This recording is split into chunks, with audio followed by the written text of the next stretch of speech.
Chers compatriotes, bonsoir. Bienvenue ici dans votre magazine d'actualité générale partout. Bozo Kazo Rolanda Bisso.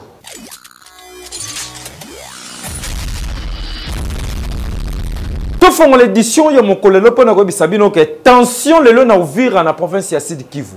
Général Asikabache kuna pona ko gérer côté kuna et puis que population tomboki. Mais ça c'est bêti, Ukraine coûte que ça.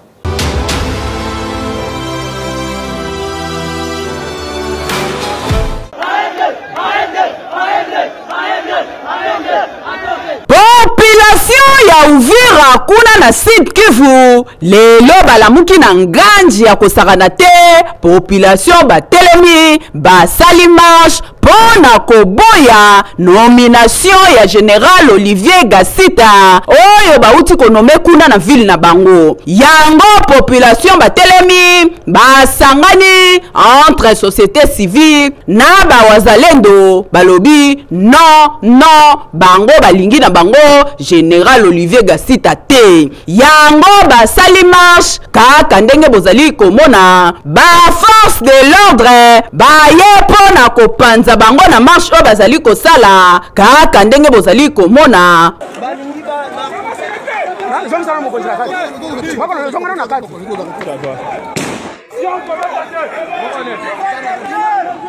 Colonel. Go!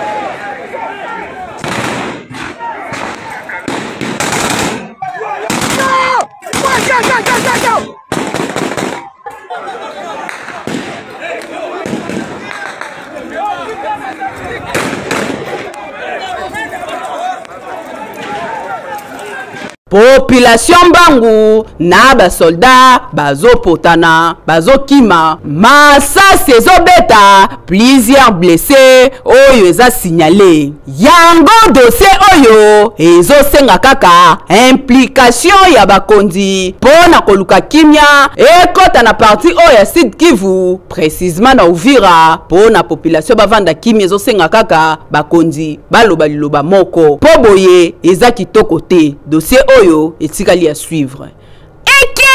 Et bien que ba kino to pe ba congolais mingi ba rolo ba luvunu eza ba pression azo sala la justice congolaise. Jakinda la sali testament na prison. Boyeli makamba lobi kuna bolanda.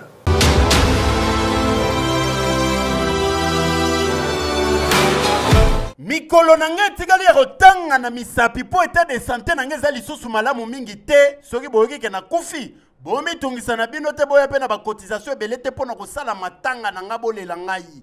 Oyo eza maloba ya Jakindala depuis Céline na yazali na prison ya Makala asali déjà testament pona ko signaler que état de santé na eza malamu te pe azo se retrouver na prison ti lelo zo yeba te ti na pona nini alors que azana ye innocent. Accueilli plus loin pona ko senga ke soka kufi boy incinéré ye. Cendre na ye bozo bo pesa mwasi pondenga za boye ye moko mukolo nzoto alobi azoko kana ite kalata ko céder. Face à nyoso yo bandaki déjà ko circuler na ba réseaux sociaux pour na Jakindala rédaction à quelle boule et contacter avocat na maître Eric Bisselo boyo kanenge ye moko confirmer. Bon, l'état de santé de Jakindala ndekona biso azali asolo moko ya ba client pour défendre qui boso ya tribunal de Kinkone eza critique et sérieusement à observer. Mais que Jakindala loba kiango déjà lors de son passage devant le tribunal que santé na ezala ki malamuté et c'est ngala qui a besoin. Et effectivement durant tout ce séjour en prison il n'a cessé effectivement de demander à ce qu'il va à mon médecin de Seigneur Commune pour éviter que prison Makala les alliés mouvoir. C'est-à-dire qu'ils allaient mouvoir à plus forte raison lorsque vous avez la prédisposition moralité financière économique d'être à pouvoir ou bien que vous n'avez pas tout le monde va assurer ces jours. Donc Azali et les Mobali auto dit que nous sommes les caméras auto y en a pas banane na moi c'est na libanda au côté on va voyou des hommes en armes na tu as dit que nous sommes là, ils ont joué sur le thème psychologique de Jakindala. Effectivement, au moment où on est allé ma commune, il y a un souci, il y a un tic là-bas, moi et les Mokolobake, ceux qui ont les lots, on a sous la case, on a commenté à Kolobake, na qui pas maté pour na komaki, on a kanisa qui bitumba na ngazali, on a mboka na ngapo pour na bilongi, on a katia mboka république démocratique. On a effectivement un testament, mais d'un homme encore qui lance un cri d'alerte. qui jouit encore, moi je crois, de beaucoup de sympathie auprès de la jeunesse congolaise et que l'État doit prendre ses responsabilités. Tu as dit que Moko Bakangama qui n'a Nzela Moko, Madame Denise Tusochoa, il y a Bima qui n'a pas se faire soigner dans Poto Azakinia, mais ils ont dit que malgré qu'il bénéficiait de la grâce présidentielle, Jacques Ndala est toujours en prison. L'affaire de Jacques Ndala est une affaire hautement politique et sensible. Tout le monde a qu'il bosse autant il pouvait, il a été bénéficié de la grâce présidentielle et ça l'a fait dans la position à Jacques Ndala. Donc, hautement politique sous-entend que seules les institutions internationales comme l'ONU, l'Organisation des Nations Unies, ou bien d'autres organisations qui arrivent à faire entendre raison au pouvoir de Kinshasa, de faire comprendre que non seulement Jacques Ndala est bénéficiaire de la grâce présidentielle, mais également c'est un état de santé, il nécessite à ce qu'il puisse sortir de là où il se trouve. C'est un peu normal. Tala, makambo neye komi, eza sérieux, donc ezala lisusu surprise pour na mutu moko te. Po ye moko la concerné Jacques Ndala a prédire déjà liwa na ye alobi ke lora bokanga ye po na bitumbo ya bundela kamboka na ye aza na ye innocent batie na prison ti lelo kala te azokufa mais bato bakanga ye justement nde bakomema mikumba ya liwa na ye na mutu na bango. Dossier tikali à suivre. Oui. Lutte contre le terrorisme, ils ont célébré chaque le 11 septembre. Bandeko ya Ubuntu Panafrica, Basengi Bongo, les Congolais, ba soutenu ba FRDC, surtout dans la période de la guerre où ils traversé.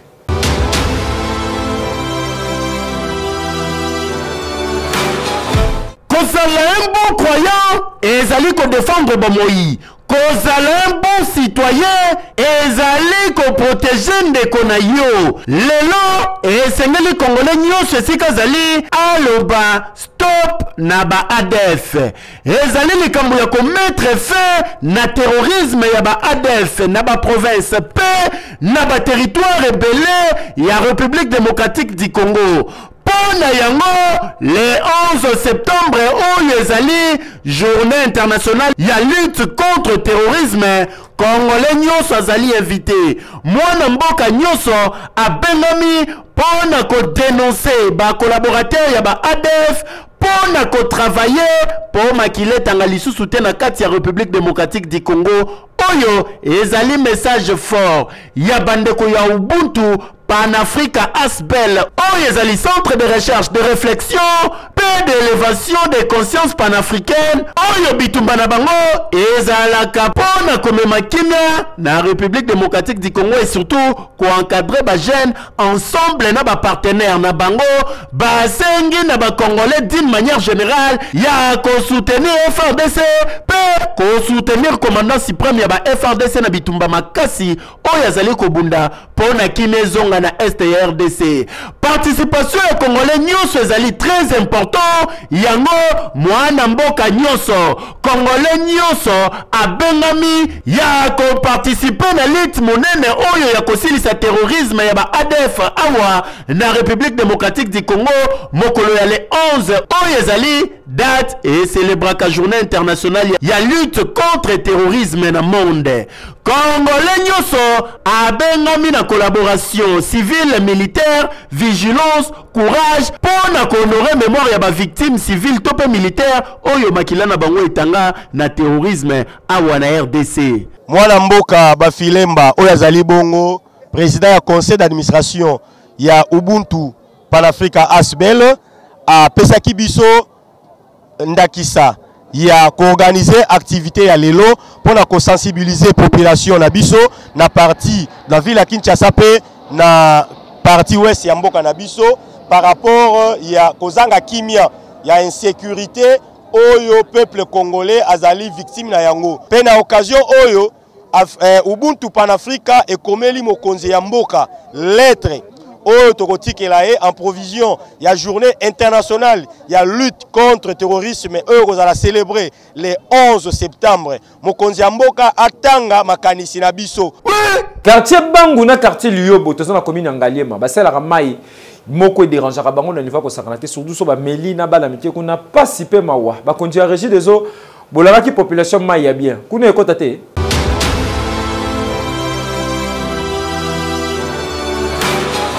Quartier Lyobo na quartier Bangu eza ba quartier o ezomi na commune Mongafula de quartier o eza ba voisin kasi population baza na difficulté makasi pona likambo etali mai.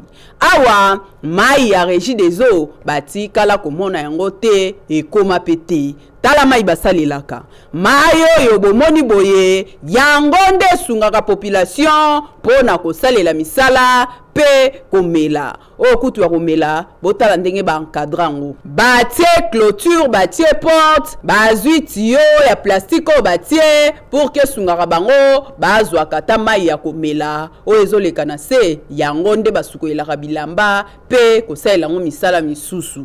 Toza awa ko mai eza pas tala na tikinda kuna ngomba bo bon le biso mai koto yo mai biso awa pas biso to sepeli place na biso kote na biso ebongo awa toza na kati ya ngale mai pas mai ekaboli biso mai ya pompe po bo mata musika mokichi motoki mai koto pe oya source oyo bo kita lisusu ebela bangomba oyo kitina kuwa biso kuwa koto pas. En tout cas, bakondi ya Régie des eaux bosala nanu eloko pona ba quartier oyo na commune ya Ngaliema bazolela makasi eau potable baza na problème pona yango tala mai bamelaka oyo izaka pona kubakisa bascaris na libumu kitoko ten iki. Honorable Ogi Kalonge, une tête bien faite. Espoir, il y a République démocratique du Congo, il y a Rosambate, il y a procédé qui na inauguration, il y a parti politique na Bango. Dans la population, Boyende Zalara, place Mpifo, na leader Azali, il y a Rosambate, et mon anaka.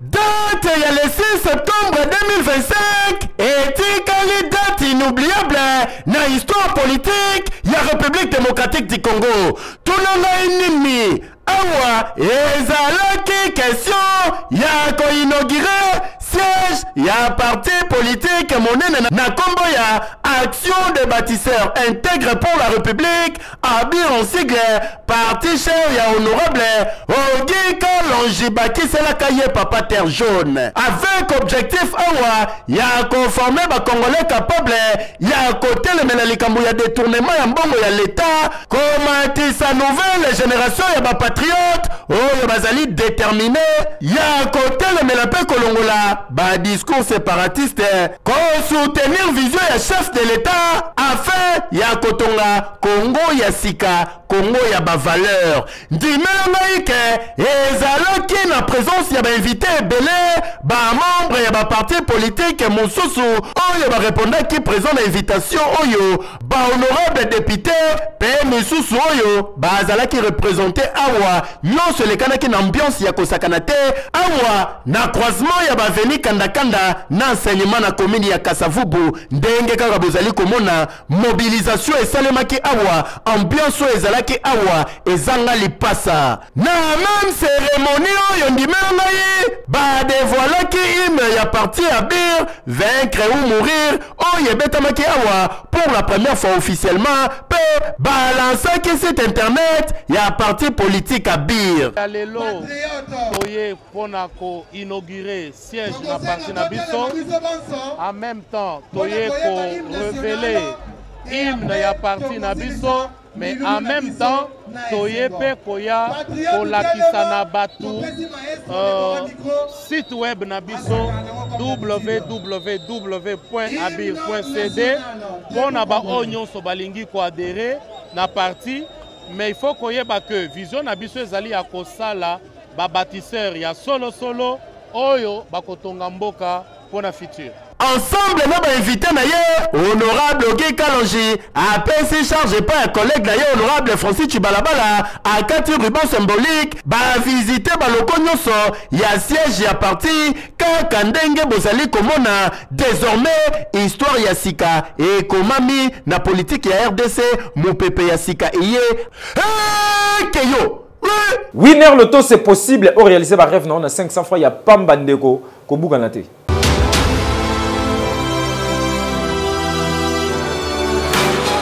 Winner.bet présente Winner Loto. Fini wana bozo beta. Winner.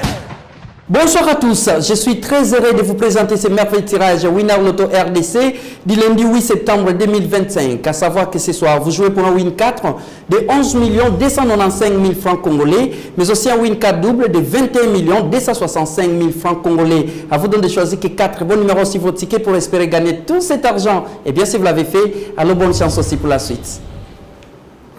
Ce tirage se déroule sous les vigilants de l'huissier de justice, des officiels Winner Lotto, mais aussi d'un public témoin. D'entrée de jeu, mesdames et messieurs, nous accueillons tout de suite les 7, le tout premier numéro de la soirée. Alors quel sera notre deuxième numéro? Regardez, la question mérite sa réponse. Accueillons le 2. On avance pour notre troisième numéro de la soirée, ça sera lequel? Regardez, mesdames et messieurs, les 46 complètent la liste. Il ne reste plus qu'un seul numéro, les quatrièmes de la soirée, mesdames et messieurs, regardez, ça va sortir. Et c'est le numéro 4. Je vous rappelle la combinaison gagnante ce soir, si votre qu'il fallait nécessairement trouver les 7, les 2, les 46, mais aussi les 4. Avez-vous trouvé cela depuis la maison? Si oui, moi je vous dis félicitations. Sinon, je vous retrouve très prochainement avec le même plaisir. Prenez soin de vous et excellente soirée chez vous. Au revoir. Église Mimodi. Babandi déjà célébration, il y a 10 ans d'existence, il y a église Nabango. Nzambe Apambola, 10 ans, c'est du waouh.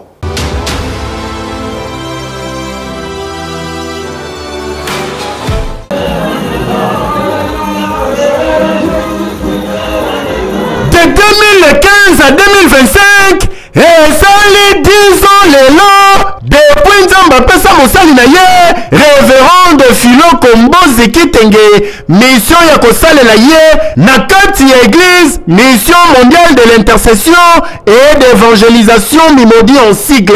Ba festivité ya 10 ans, oyo célébration bandaki, dimanche 7 août oyo, na kati ya église Mimodi, avec célébration ya kafu, ndenge bozali komona, ya une semaine ya séminaire oyo ouverture yindaki wana ndenge ya kosakana te esika apele ya nzambe na kati ya mission Mimodi awa mama Philo Kombozi Kitenge alendisaki peuple de Dieu ateyaki bango na thème monene oyo ezali le Dieu de mes faibles commencements. Awa bana na nzambe bazalaki édifié na ndenge ya kosakana te na présence ya ba serviteur de Dieu ebele oyo bazalaki awa ba répondaki na rendez-vous oyo louange adoration et kombamaki epai ya frère Blaise Kinkala awa bana na nzambe nyonso base retrouvaki na ndenge ya kosakana te yo moko tala ambiance oyo ezalaki awa côté parole côté louange adoration wana kutu ya koloba te.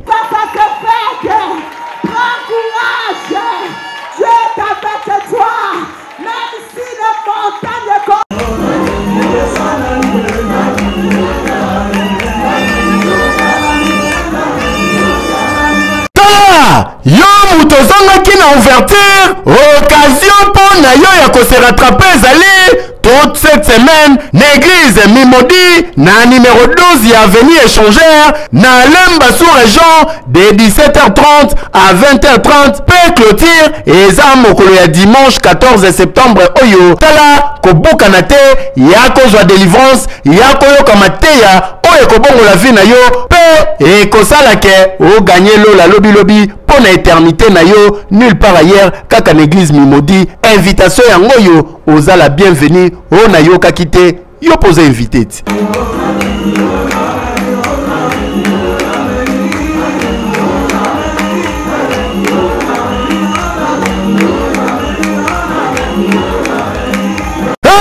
Yo dans la province ya Kwilu précisément na Kikwit botala état aéroport oyo soko yekuna ko voyager na butute okuta na simbili kipamba magoro pe bazanga te.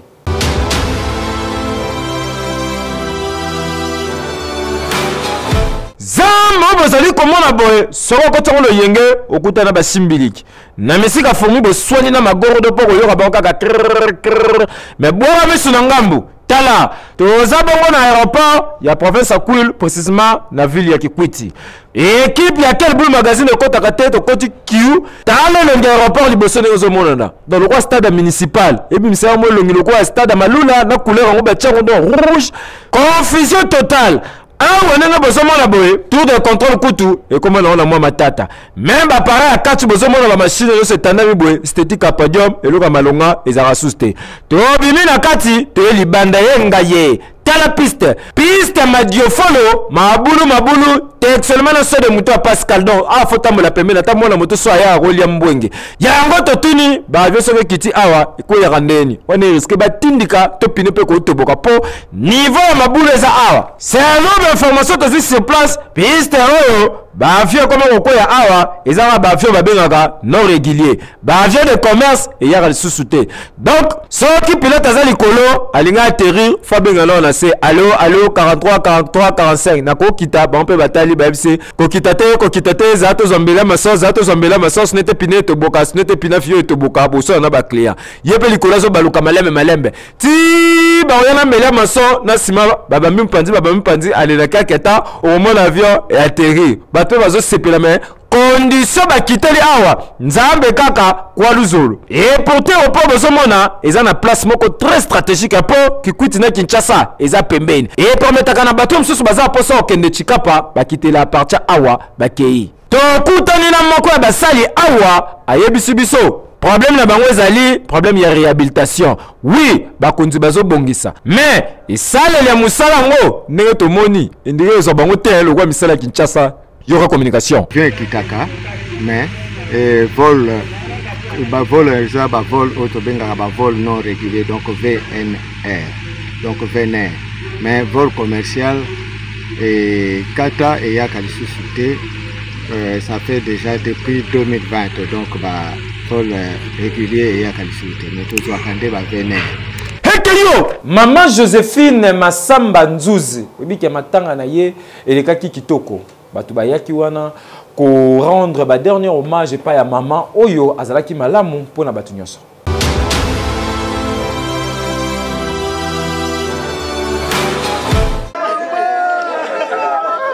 Akufaki depuis vendredi 22 août 2025 oyo na clinique Ngaliema. Esengeli koyeba ke programme ya funérailles ya mama Joséphine Masamba Nzuzi esalamaki mokolo ya samedi 6 septembre 2025 na 8h déjà ezalaki levé du corps na morgue ya clinique Ngaliema esika wapi tomonaki ba famille ya Mowei bazalaki wana présent inconsolable kolela na kolongwa na bango na morgue ya clinique Ngaliema Corbillard ezwaki nzela inde balongwe clinique Ngaliema bakiti boulevard bazui 24 baye triomphal Sendwe avenue du stade ti kokoma na salle la grâce na Matonge na komi na Kalamu epai wapi bayaki pour na ko rendre ye ba dernier hommage. Nyonso ebandaki awa na losambo ezalaki bongo suivi na exaltation sima na yango série ya ba témoignage salamaki ba bondelaki pepo na papa na bana après wana cérémonie ya dépôt ya ba gerbe de fleurs na recueillement salamaki et pai wapi tomonaki papa Soumani oyo akufeli mwasi elongo na bana na ye bango pe bayaki po na ko déposer gerbe de fleurs na bango elandisamaki na famille na ba ami na ba connaissance na bango nyonso bayaki pe po na ko rendre mama Joséphine ba dernier hommage ba déposaki pe ba gerbe de fleurs na bango. Après tango basilisi cérémonie ya gerbe de fleurs batombola kinzoto ya Mowei po na kokende na cimetière ya nécropole entre ciel et terre et pai wapi mama Joséphine Nzuzi Masamba akovanda po na libela. Boyende zalaka tomoni papa Soumani na bana ba rendre mama Joséphine ba hommage oyo esengelaki bakundi penza na honneur po azalaki être cher na bango tika molimo ya mama Joséphine Masamba Nzuzi epema na kimia.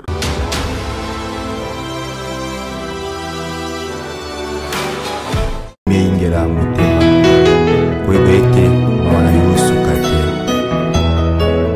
ba famille Chibangu Chilumba bazali na mawa pasi ya koyebisa na baninga pe bayebani na bango liwa ya ndeko na bango pe yaya na kombo ya Franck Kazadi oyo azalaki colonel Fall, magistrat militaire, avocat général de la République na auditorat militaire ya Kinshasa Matete. Akufaki depuis le 1er septembre 2025 na centre Diama awa na ville ya Kinshasa suite ya maladie. Na yango programme ya matanga ebongisami boye. Ko banda lundi 8 septembre 2025 deye kozala bongo observé na résidence familiale na avenue Ntsanga numéro 3 Binza aux zones référence DGC Barré na commune Yangaliema. Jeudi 11 septembre 2025 na ngonga ya 18h messe de requiem ekosalema na résidence familiale na avenue Ntsanga numéro 3 na Binza aux zones.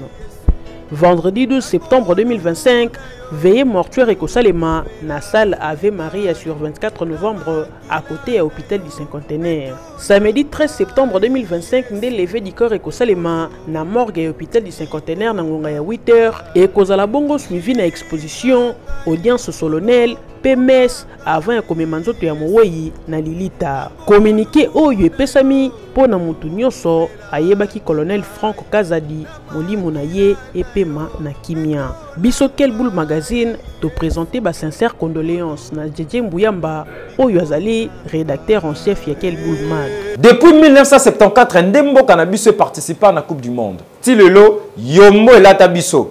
Lobby yombo na fesila mama na délivrance rozala na stade de Martyrs au Sambate. To fandi na dossier wana. Conférence de presse salami.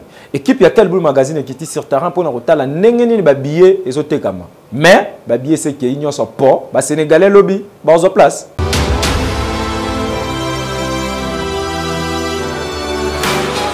À 24h, il y a rencontre entre Léopard, il y a République démocratique du Congo, na les Lions de la Teranga, il y a Sénégal. Match très déterminé, peu décisif. Il y a 8e journée, il y a éliminatoire, il y a Coupe du Monde de 2026. Coach ya Léopard, na oyo ya Lion de la Teranga, bazalaki en conférence de presse lundi oyo, na stade de Martyrs et Sika, sélectionnaire, il y a deux équipes, batalisi impression na bango, pour na match à Makasi oyo. Côté congolais, coach Sébastien de Sabre, Tatou Seba Ndenge Bakino Babengara ye, a expliqué que, joueur na ye baza plus que motivé, pour na disputer rencontre il y a le 9 septembre oyo. Sélectionneur sénégalais, il y a une tournée à l'obike oyo bako beta le 9 et zande final. Donc, nyonso ekoye bana awa plus loin star sénégalaise na arrivé na ye awa Sadio Mané lobaki bako zo qualification na bango na stade des Martyrs. La progression, oui, elle est depuis quelques temps. Elle fait suite aussi au bon travail de Flo à l'époque. Le Congo progresse en termes de résultats, progresse au niveau du classement FIFA. Et on a eu la chance d'aller très loin sur la dernière CAN qui a validé cette progression. Et aujourd'hui, on est à 3 matchs de la fin, premier du groupe. Donc forcément, on a fait des bons résultats pour ça. Donc ça veut dire que les joueurs, mon staff ont bien travaillé. Et voilà, on s'attend beaucoup à ce genre de match et demain, on sera présent. Kasi réalité awa na place tembe na tembe pembeni ya ministère ya intérieur ezali moko ya ba point de vente oyo ba billet ezali kotekama. Réalité ezali ya pasi po ba supporter ebele ba mourir ya ballon rond ba yaki awa po ba misombela déjà ba billet na bango mais ba koti déjà ba billet sili na ba catégorie nyonso ba ndeko mususu oyo balinga ba somba billet pour tour il y a 10 000 francs 20 000 francs mbongo na bango etuleli bango na maboko abwa yoka ndenge ba communiquer. Obiso ba jeune totelemi awa eza pona mal organisation ya iliko cash o bango basali ti siko totelemi billet eza te billet bazete yango na 10 000 francs bako tekela biso na $20 papa ata bino moko billet za 10 000 francs bateli biso na $20 et en plus depuis toi qui a depuis 5 heures billet za te yango message na zolo bena son excellence monsieur le ministre ya sport et loisirs de Modibo excellence dale la biso makambo yo papa lobi to reta match ngeni ni billet eza te population azana soif ya kolanda match ya lobby malheureusement gouvernement congolais ba pimeli biso ba billet to combien wa tozo luka ba billet ezo mona na te balobaki match billet za 10 000 francs. Mais pour le moment, billet comme il n'a pas 30 000, 20 000, donc billet à 10 000 exact. Joueur Rabiso, équipe technique, staff technique, bino nyonso. Tout ça, bino bos à la déterminer, il y a repassé étape oyo, bos à la déterminer, il y a le mondial, bozala déterminé ya kosepelisa mitema bakongolais. Kasi kotesta de ndenge kaka bomoni nyonso deja ezali ya kobongama o ba toilette o ba siège na côté tribune centrale tribune latérale pour tout nyonso to ezali déjà préparé pour na koyamba rencontre ya makasi oyo. To rappeler que ba Léopard bazali déjà na tête ya groupe B avec 16 points. P Sénégal né azo occupé deuxième position ya groupe avec 15 points. Le meilleur koyeba na kaka na terrain pour oyo ko remporter match oyo entre les deux équipes a se positionner déjà bien pour la qualification na phase finale ya Coupe du Monde 2026. Keyo, ouais. Après 16 ans d'absence, Kofi Olomide, Bobi ki a wumelaki na Bruxelles, na France, na Europe, Kofi abeta la société. Ba moure ya musique, ba lela ki yo wapi po Bobi ki a mo pa o mo kondi, aza moko ya ba grande star africaine. Rendez-vous, ezala ki respecté kuna na Bruxelles. Bolanda.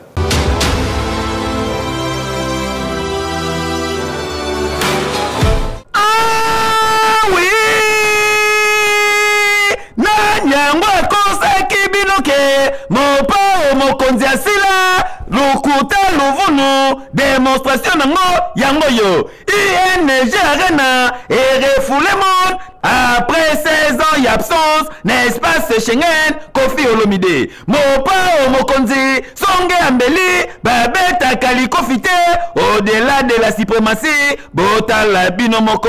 Il est 20h s'il vous plaît heure à Bruxelles na Belgique population baye belé pour na ko répondre présent na grand rendez-vous oyo botala binomoko fil indien respecté batu bazali ko checker ba billet na bango pe bazali ko kota kaka ndenge zalaka tokoti na kati ema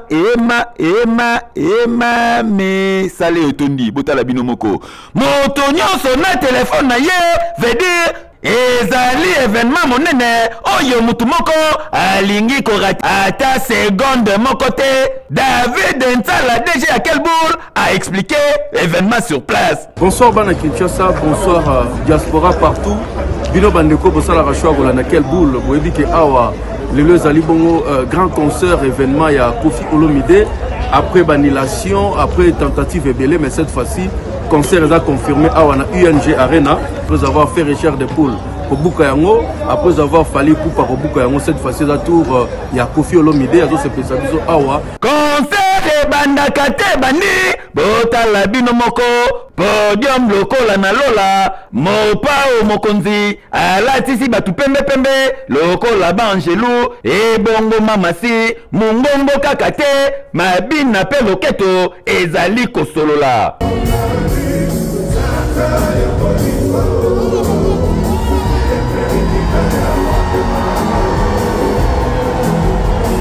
Entrée ya yemoko les leaders incontestables mopa o mokonzi songe ambeli a koti ambale public na ndenga défoité.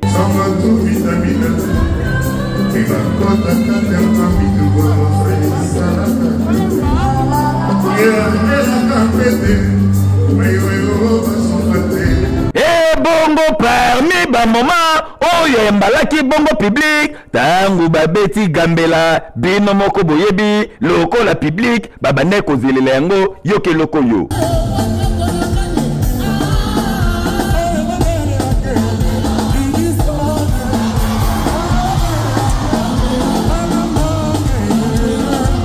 En tout cas, esalemi na ING Arena elakisi ke mopa o mokonzi Kofi Olomide atikala égal à lui-même pour du côté prestation scénique. Tikana Bisabino, il n'y a pas de emballé public, na barumba, na badance, batu basepeli, na ndenga défoité. Et bongo yaboye, ça le plaît, côté prestation kutukolobate, tout le monde d'accord, batu baye, ba meli miziki, ba lie miziki, ba langwe miziki, ba bimi ya kotonda, ba lobi merci, na Kofi Olomide. Okay. Voilà quel boule mag, il y a le Sili. Je dédie cette grande édition à Madame Sarah Mukayonde Moudiri, oiseau fête anniversaire de Moukwalelo, to récupérer en lelo mama ya Rosamba, te que du bien, que du bonheur na yon Zamba Pambola. On est allé cadeau, il y a Jonayo, n'engé tolobana Kinshasa, il y a Mobali nayo, il y a Père. Pierre, hein? Papa Serge, donc Nzambe, Azala, Nalibota Mobima, Apamola. Portez-vous bien, les rendez-vous est pris demain. Bye bye.